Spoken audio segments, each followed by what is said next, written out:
Добрый день, дорогие друзья и гости канала Кулинария на и все.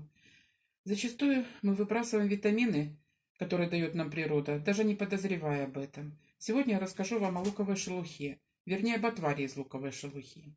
В луковой шелухе содержатся вещества, которые улучшают работу сердца, повышают иммунитет, не говоря уже об отхаркивающих, слабительных, мочегонных, желчегонном, антисептическом, противораковом и много других свойств. Луковая шелуха помогает избавиться от судороги в ногах. Если каждый день употреблять чай из луковой шелухи, можно избавиться от высокого давления навсегда. А также отвар из луковой шелухи – отличное противораковое средство не только для лечения, так и для профилактики. Приготовить такой отвар очень просто.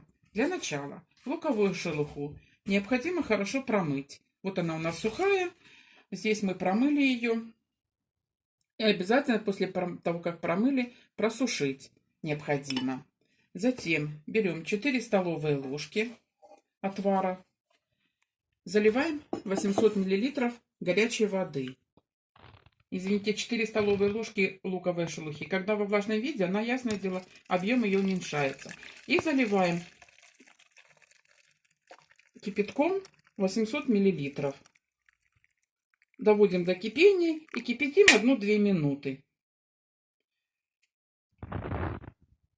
Луковая шелуха у меня прокипела 1-2 минуты. Накрываем ее и даем настояться час. Затем отцеживаем и принимаем по стакану. У меня есть готовая.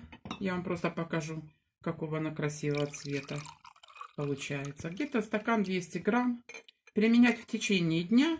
Можете по 200 грамм, по 300, как удобнее. Видите, какой красивый цвет получается. На протяжении дня 1 стакан должен быть выпит. А затем курс лечения у нас месяц-два. Это не быстрое, учтите. И потом принимать можно просто для профилактики. Когда-никогда вот захотелось, сделали. Обязательно после еды не забудьте употреблять. Нужно настой. Можно, заболела там желудок, или голова, или расстройство, пожалуйста, пейте. Можно втирать в корни волос, промывать. Если лук берем полностью с шелухой, можно бросить в суп, в борщ. Он и цвет красивый будет, и полезней. Даже маленький лучок можно бросать. Не болейте.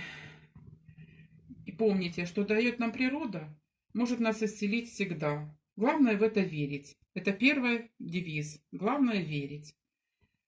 Понравилось наше видео? Поделитесь этим видео с друзьями. Может, то им тоже пригодится.